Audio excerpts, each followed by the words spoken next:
I saw the other day with Alex Eala, yeah, that's been a talk, and which is understandable. There's some. Here's the moment. Where am I serving? Federer and Novak. Greatness, recognizing greatness.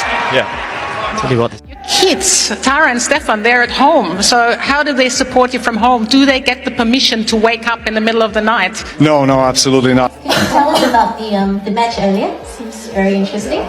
Yeah, it was super fun. My very first mix double.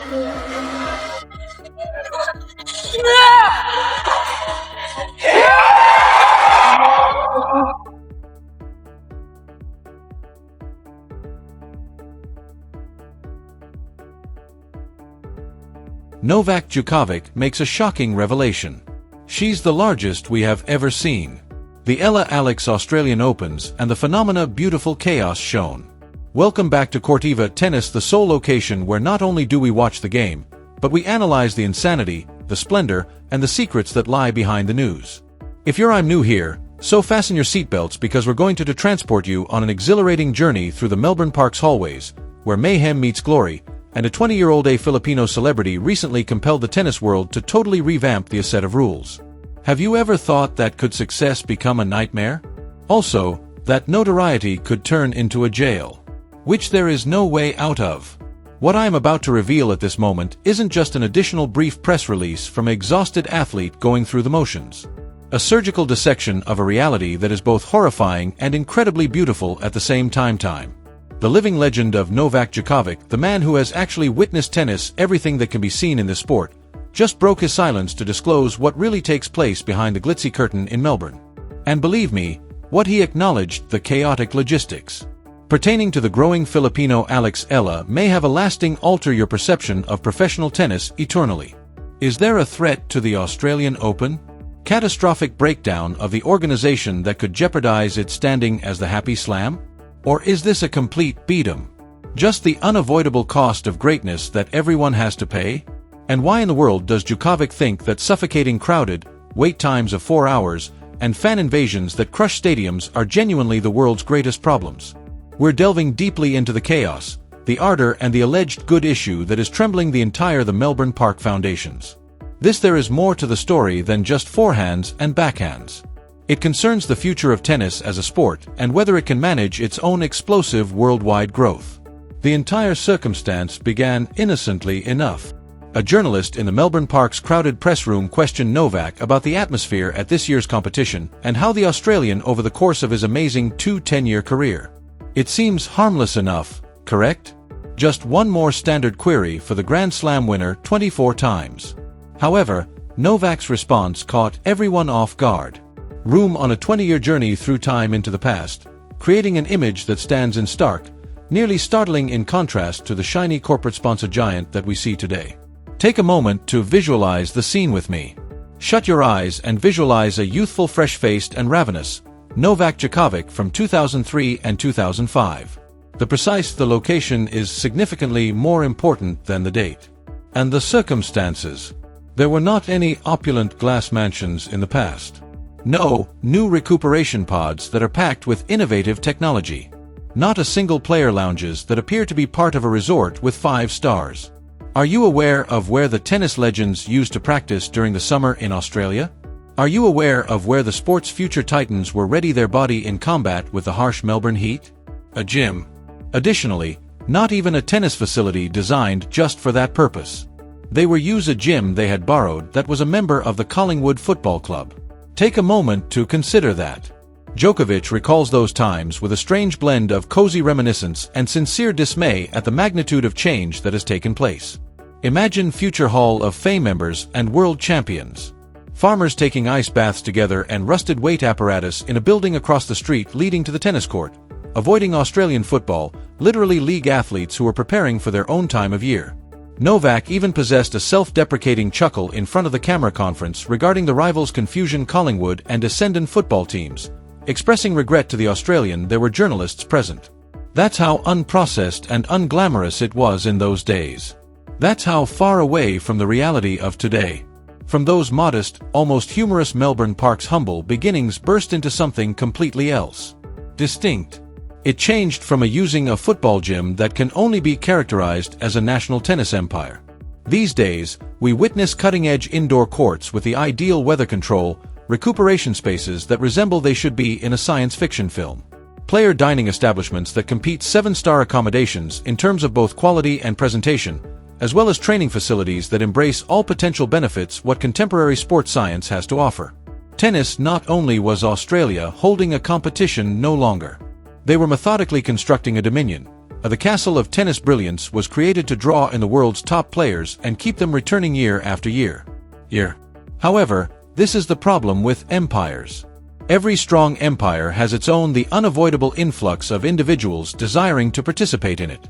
And here's where we arrive at the crucial problem that everyone murmurs in the hallways, but few wish to speak with you directly.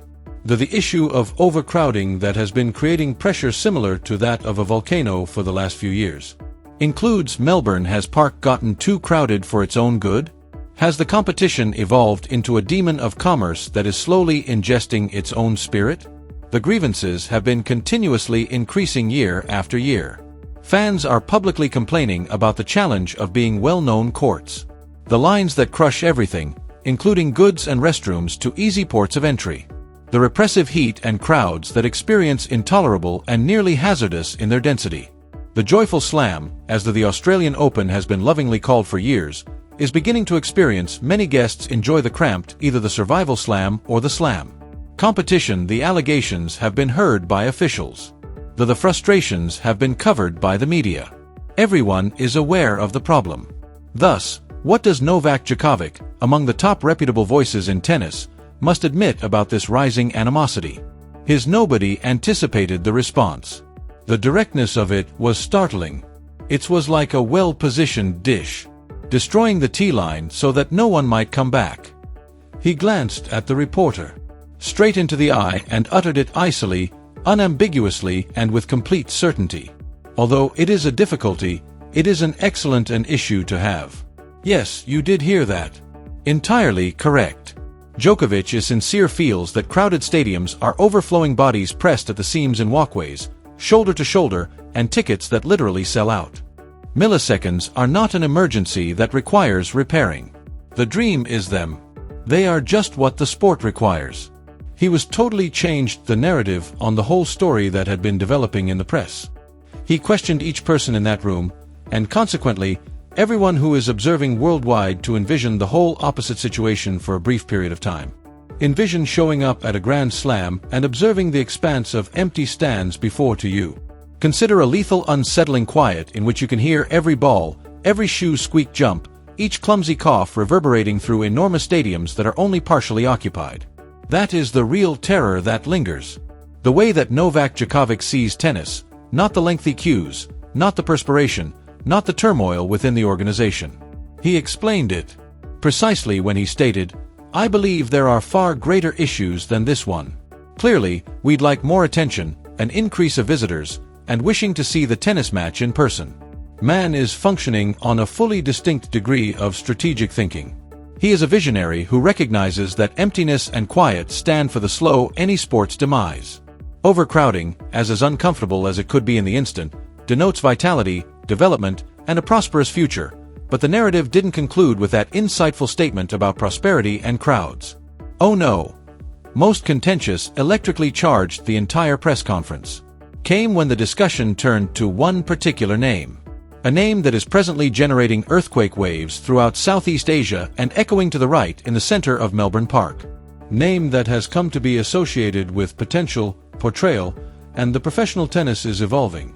The golden girl of the 20-year-old left-hander from the Philippines who has grabbed the interest of a whole country and is currently compelling the Australian Open to take on the repercussions of its own international appeal. The circumstances behind Alex Eala's the match in the first round wasn't just marginally inadequate planning or a small scheduling, it was a full-scale fan hiccup. Explosion that, evidently, no one in tournament administration anticipated, but maybe the Filipino fans themselves, who knew exactly what was about to happen. Djokovic's level of experience that is as heavy as mountains and speaks with the authority of a person who has handled every circumstance that could arise in this sport acknowledged the unpleasant reality that a few organizers attempted desperately to minimize or stay away from speaking directly. He confirmed that he described it as exactly that, chaos. He responded directly to the criticism, stating, "You may contend that it was. Perhaps a bad schedule is in store." From Djokovic. It's diplomatic, but crystal clear acknowledgement that officials from the competition made an important miscalculation. However, he did anything even more significant. He was outlined the reasons for such calculation error occurred and why it truly symbolizes something lovely instead of something is damaged. Let's visualize everything. The scene to which Novak alludes. Because the specifics are so important in this place. Monday afternoon in Melbourne. The sun is shining down with that certain Australian ferocity. That reminds you of the reason this is known as the Summer Slam. Court 6 is the address. Rod Laver Arena is not this place. This ISNT Arena, Margaret Court. This isn't even one of the display courts that are bigger. Court number 6 is what tennis refers to as an outside court created especially for private watching encounters. It may contain a couple hundred people in comfort. It's intended for early round games using players with lower rankings, qualifiers, doubles matches, as well as competitors who don't usually attract large groups. It's an ideal location for what it is intended to do. However, Alexa is playing on the court in her first round match 6th. At that point, everything went entirely sideways. Abruptly, without the lines are snaking around, so be careful. The whole block. We're not conversing. A few dozen additional individuals. We're discussing thousands. The nearby food courts, which are meant to be locations where fans stop for a quick snack in between games, have fully changed into fan zones that overflow crowded with those who are unable to anywhere close to the court itself. Thousands of Filipino admirers in addition to inquisitive tennis fans who heard regarding the disturbance are urgent standing desperately against the fences on their tiptoes, scaling anything they can locate. All eager to catch even the 20-year-old smallest glimpse left-hander, who is now a professional avatar for a country with more than 110 million of people. It was unquestionable, unchecked chaos. Competition. The organizers were clearly in a panic, worrying and rushing around with radio's phrases. Security guards were utterly overburdened when attempting to flow of people in a place that was never created with this level of density in mind. Though the circumstances were almost dangerous at multiple points. And why did this occur? Because a scheduling employee made the disastrous choice to pair a star with a country's gravitational pole on a suburban-sized court backyard. Additionally, he saw Novak Djokovic this scene, learned of the mayhem, and processed it using an entirely different viewpoint compared to the tense competition officials. He does not perceive a logistical failing that must be concealed or expressed regret. He perceives something distant. More important, he witnesses the birth of a new superpower in tennis. He observes the precise kind of fervor and vigor that the sport must flourish into the 21st century. She is traveling from the Philippines, Novak stated at the press conference, and you could genuinely observe how his eyes brightened as he spoke. There was real enthusiasm in his voice. This is currently quite significant. She has been the greatest tennis player in history from that nation. He took a moment to emphasize, allowing let that statement sink in. Next, he provided the quote that will be replayed on television in the Philippines for years to come. She is the largest that we have observed. I'll say it again because it's enormously significant. She is the largest we've ever seen. That one statement will be heard in Cebu, Manila, and Davao, as well as all Filipino communities throughout the globe. When the GOAT, the often regarded as the best of all period in men's tennis, examines a camera and refers to you as the largest person ever player from your nation, that isn't just a courteous remark. That isn't merely a kind thing to say to be diplomatic. It's a coronation. That is the greatest level of validation level. Novak Djokovic is the one who has shared courts with Nadal and Federer, who has fought during all of the contemporary tennis, formally acknowledging that here, something important is taking place. Djokovic went on to highlight what should have been clear to everyone. Engaged in the scheduling process. The Philippines is a large nation with a population more than 110 million individuals. It's a country that is desperately in need of athletic success on the world stage, yearning for heroes capable of represent them at the pinnacles of worldwide rivalry. Additionally, Alex Eala is satisfying that hunger in a manner that no Filipino tennis player has accomplished earlier. The pressure all around her, the crowding at her games, as well as her court was in a state of turmoil. Completing homework is not an issue. Resolved. It is unquestionable evidence that tennis is still a living, breathing sport, continuing to spread into new areas those were unexplored markets before. Indeed, it does create a logistical nightmare to deal with these kinds of crowds in the initial days of a Grand Slam. The large showcase courts, such as Margaret Court Arena and Rod Laver Arena, are customarily saved until the well-known household names, the top 10 seeds, the previous winners, and the players that deserve their positions through years of steady success. The program is already jam-packed with absolute peak in terms of matches that must be finished, television obligations that need to be fulfilled, and intricate court assignments that need weeks of preparation. Including unexpected player crowd swells beyond the conventional hierarchy causes real headaches for the director of the tournament and their whole group.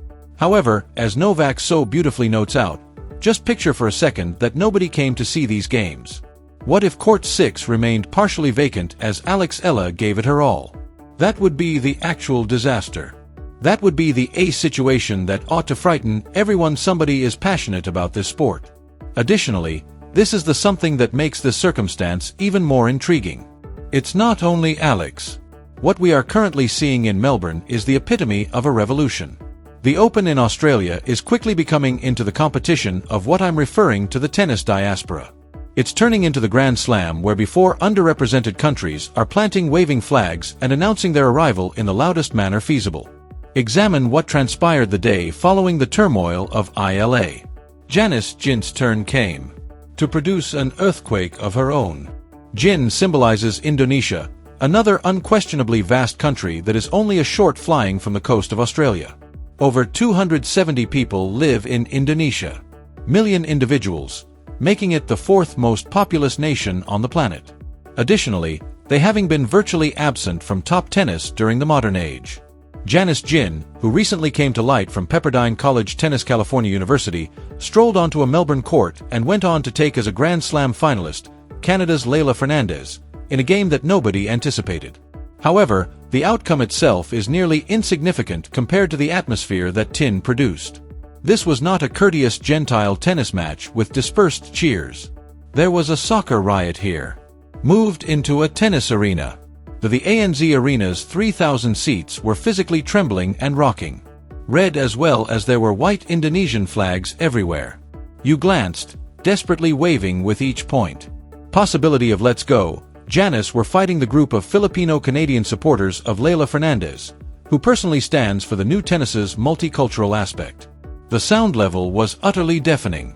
It was unadulterated, unrefined passion, and it was so lovely to see. Jen caught the emotion wonderfully when she told reporters later, "I'm having that sensation where it feels somewhat like home." Consider the implications of it. An Indonesian participant in Australia, feeling at home due to the vast quantity of Indonesian admirers who went or who reside in Australia and came out in favor of her. That's the type of thing that creates the sport for future generations. Let's not overlook the additional instances that are Turkish supporters flooding Court 7, making a sea of red for Xanaps and white, and creating an ambience that felt less like Melbourne and more like Istanbul. The whole Brazilian army painting yellow-colored portions of the grounds and green for Joel Fana. The teenage sensation person is being called at the age of 18 the upcoming phenomenon in men's tennis and is bearing the aspirations of a whole on his shoulders, a continent. Not single occurrences. This is a pattern. This is the current state of affairs. Is precisely what Novak Djokovic is discussing when he makes reference to the evolution of the competition with such clear excitement. The Australian Open isn't more than just the conventional game of tennis powers. The United States, the United France, the Kingdom, Australia itself, Spain, together with the usual suspects nations will always be significant. Be well portrayed, although the gates have now completely collapsed. We are witnessing the aura of the World Cup descending upon Melbourne Park, changing it from a premier tennis competition into a truly worldwide commemoration of the sport. But let's go back especially to the Alex Eala incident, as it actually does draw attention to both the amazing chances and the real growth, the difficulties of this new tennis environment. Bernard Manins, a fan from the Philippines who went to Melbourne especially to see Eala play, provided reporters with an account that sums up the situation well. His spouse stood in line for 4 hours before to secure a full-hour seat on Court 6. Take a moment to consider that figure. Imagine being in the harsh, the slow-moving summer heat in Australia line that hardly seems to advance for 4 hours straight in order to witness a first-round match. These are not individuals attempting to see the final. This isn't a championship game. This is actually the tournament's opening round. Bernard wasn't even as fortunate as his spouse. He was never able to enter the court at all and had to observe the whole match from one of the crowded food court screens, surrounded by hundreds of further Filipino admirers who were closed out. But this is the amazing part. Did they complain and ask for reimbursements? Did they use social media to post angry messages? Media coverage of the subpar organization? No. They screamed and cheered, celebrated each and every point as though it was the championship match point. Yes.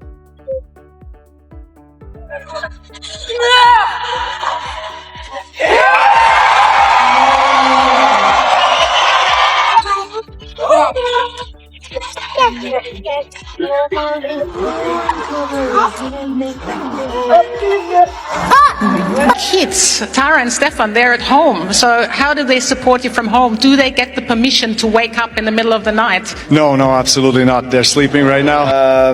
And, so they were allowing the Australian Open to use their facilities and the bigger gym, ice baths and everything. I think it's only normal that with the loss comes disappointment and being upset. But then again, it's